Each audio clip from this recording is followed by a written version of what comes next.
Hello friends, you are most welcome to your own classes. So today we will discuss our class 11 mathematics complex number topic. Okay. So friends, first we will understand that what is the basic need of a complex number. So basic definition, the number that we cannot deal with real number is called a complex number. So we can classify the numbers into two things. First we can take example of real number, then we can take example of complex number. So basically, up to today, which numbers we know we use in various mathematics, these are the examples of real number like 1, root 2, half, etc. But the numbers which we still don't use, which are still imaginary portions for our chapter, is called complex number. For example, suppose if I take an example of root over of minus 1. So what do you say that under root, any negative number cannot exist. But here, I will tell that if I take the example of root over of minus 1, that means under root a negative number, it cannot be exist in the form of real number, but it can be a complex number. Okay, so it is an example of a complex number. So to deal with such complex numbers, we need I, that means iota. First, we have to define I. Suppose we have a number minus 1. Okay, and if we root it, if we root that number minus 1, that we will get something. Okay, I know this is a complex number, but if we root this minus 1, we will definitely get something, and it will be not a real number. So friends, this is basically our I or iota. So I can define I or iota is root over of minus 1.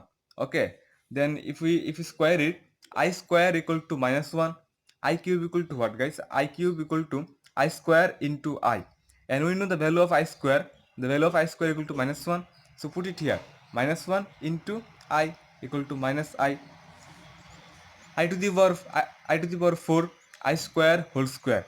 Okay, then if we put the value of I square minus 1, then it goes minus 1 whole square equal to plus 1, right? Now we can understand that suppose we have a number minus root 2 and we have to define it. So how will you do it? You will solve it by, we can write this under root minus 2 equal to 2 into minus 1. Okay, we can write it. And we know the value of I equal to what? I equal to root over of minus 1, and I square equal to minus 1. So in the place of minus 1, we can easily put the value of I square. Why? Because I square equal to minus 1. Okay, then we have under root 2 into, we had minus 1, but we have written the I square in the place of minus 1. So we write 2 into I square. Now what happens if this is a root? So we can write from root 2 into I square, the square and root cancel, so root 2 into I. So we have defined this minus 2 by root 2 into I. This is our complex term. Okay, so we can define every complex number with the help of this I or iota. It is the process, it is the method to define any complex number. So guys, moving to the next portion, we can express we can express we can express any complex number, say z equal to x plus I into y. Okay, so what is this x? X is my real portion and I is my iota. I value, the value of I equal to root over of minus 1, we know this, and y is our imaginary part. Clear? Now for example, we can take z equal to 2 plus 3i. It is a complex number, and here 2 is our real portion and 3 is our imaginary portion. The term that is attached with I or iota is our imaginary portion. So 5 plus 7i. So if I take this example of 5 plus 7i, I can easily say that this 5 is our real portion and this 7 is my what? Imaginary portion, because it is attached with this I, right? So now next, moving to the second part, we'll learn how to represent any complex number through a graph. Okay, so first I have drawn the axis, x-axis, y-axis. This is my, it is my real axis and it is my imaginary axis. Okay, so suppose I have a complex number z, x plus iy. So how I will represent it? I will go x, and above along the axis of imaginary axis I will go y. I have got z x plus iy. Okay, it is my z, and this distance, it is my origin, 0, 0. So from this origin, this and the distance of this complex number is said the modulus, and the angle that the complex number makes with the positive x-axis, that means positive real axis, is called amplitude or argument. Okay, so this theta. Okay, if I talk about tan theta, we know that any in any triangle, if I tell the angle tan theta, then tan theta means the height by base. So here tan theta equal to y by x, and theta equal to tan inverse y by x. Now this theta equal to amplitude or argument of the complex number. It means the angle that it forms with the positive x-axis, like this. It is my positive x-axis and the angle is formed theta. And if I talk about tan theta, then you can see tan theta equal to height by base. Height means my y and base means x. So tan theta equal to y by x. From here theta equal to tan inverse y by x.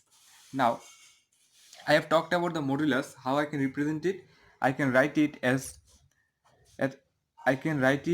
modulus of z. Okay, or I can talk it about modulo of z.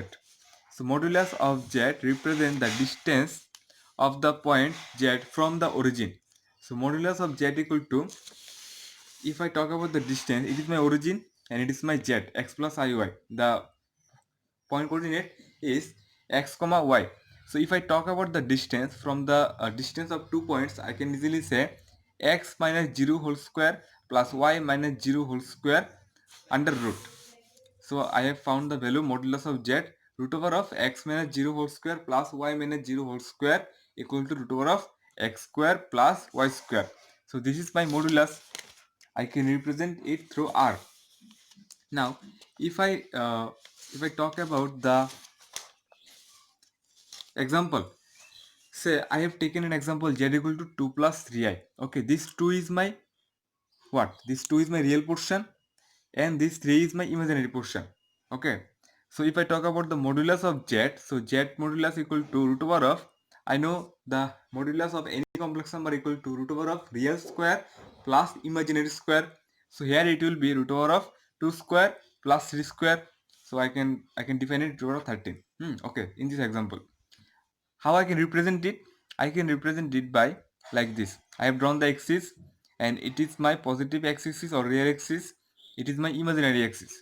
So if I have 2 plus 3i, I move 2 then 3. This is my 2 plus 3i. Okay, this is my modulus. So if I find the argument of z, we know that argument of z means the theta, means the positive the angle which is mixed to positive axis is theta equal to tan inverse y by x, means height by base. So height is here 3 and base is 2. So tan inverse 3 by 2. It is my argument. Now we'll learn how to summation, division, how to multiply, subtraction to complex number. Suppose I have taken the example of z1 2 plus 3i and z2 1 plus 2i. Okay, this is the examples of two complex numbers z1 and z2. If I sum them, if I add them, so I will get z1 plus z2 equal to 2 plus 3i plus 1 plus 2i.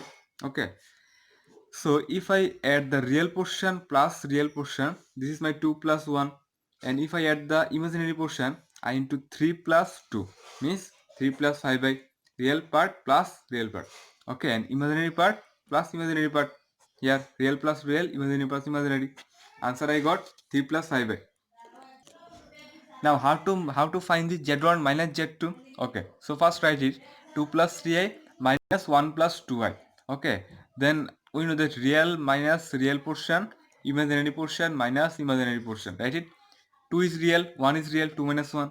Thus, it is my real 3i minus 2i. Okay, so real minus real, imaginary minus imaginary. How to multiply this z1 into z2? I have written 2 plus 3i into 1 plus 2i. Okay, so we'll multiply by one term. How we can multiply two terms is like similar of algebraic method. Okay, so first 2 into 1 2 plus 2 into 2i 4i plus this 3i into 1, that means 3i. Now 3i into 2i, remind it, 3i into 2i. If I write 3 into 2, 3 2 is 6, and I into I means I square. So we know the value of I square. What? I square value equal to -1. So put it here. That is -6. So we can write 2 plus 4i plus 3i plus 6i square. In the place of 6i square, I can write -1. So I have got it. Now plus 7i. So we can find the value of I square -1. Put it here. 2 plus 6 into -1. Okay, then 2 minus 6 plus 7i means -4 plus 7i. Now we want to divide these two complex number z1 by z2, but before that we have to learn one new term. Which is the new term? The new term is conjugate complex number. The conjugate of any complex number, suppose if I take an example 2 plus 3i, it will be 2 minus 3i. Why? Because conjugate of any complex number, say x plus iy equal to x minus iy. X minus iy is the conjugate complex number of the complex number x plus iy. Why? Because if we multiply them, then we can get a real number. If we add them, we can get also a real number. So this is the conjugate of this term. Now how do we do the division? Say 2 plus 3i by 1 plus I. We have written 2 plus 3i by 1 plus I. Then after this step, we'll multiply the conjugate of this term. Okay, means the conjugate of 1 plus I means 1 minus I. Okay, because conjugate of x plus iy equal to what? X minus iy. So we'll multiply by 1 minus I in both above and below. So after multiplication we can get this a plus b into a minus b here, a square minus b square. So we have put the value of I square minus 1. After putting this, now we can get this portion, and we can easily partially divide this 5 by 2 plus I by 2.